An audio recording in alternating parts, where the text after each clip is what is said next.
Depends on how you're applying this as a system. You know, I think we need to look at it, and I'm not against a trial of an extreme measure, but I think we need to look at this as an extreme measure that should only be trialled to address a fairly extreme situation. You know, we have some communities where drug and alcohol abuse are rife, that are causing a lot of problems with attaining employment, but the extreme measure of deprivation of financial liberty should only be applied where there is really no other alternative. You know, I would like to see this maybe in other ways first, perhaps as an opt-in. You know, someone who is trying to get over addiction, saying, I have a problem, please help me. You know, I'm struggling to help myself, so maybe let's put a portion of my funds onto this card so that helps me or helps my family. Perhaps also as a measure of referral from social services, for example, but just, you know, taking a community and saying, bang, here you are, you all can't be trusted to manage your own finances, when a lot of people on low incomes are the best at managing finances.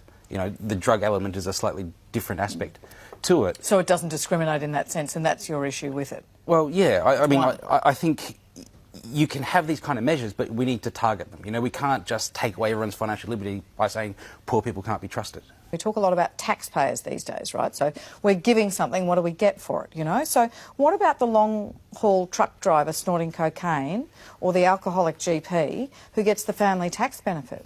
Should we be saying, well, that's actually not appropriate and you're in receipt of taxpayer funds? Or a pensioner sitting at home who because the age pension is exempt. Yeah, apparently you can be as high as a kite if you're on the age pension. Of course, there's no way that if people were putting up pensioners saying that they didn't want to go in and pee into a cup because of these measures, of course it would be a non-starter for the government. There's a political element to this, of course, which is the extension of, I guess, the pretty constant demonisation of people as welfare cheats. If you're receiving welfare, you're not just receiving welfare, you might as well be cheating welfare.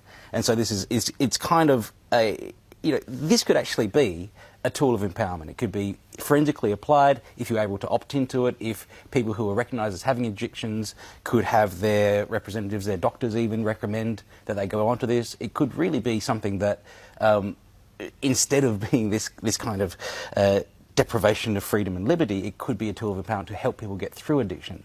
So, you know, maybe the same tool could be used in a better way.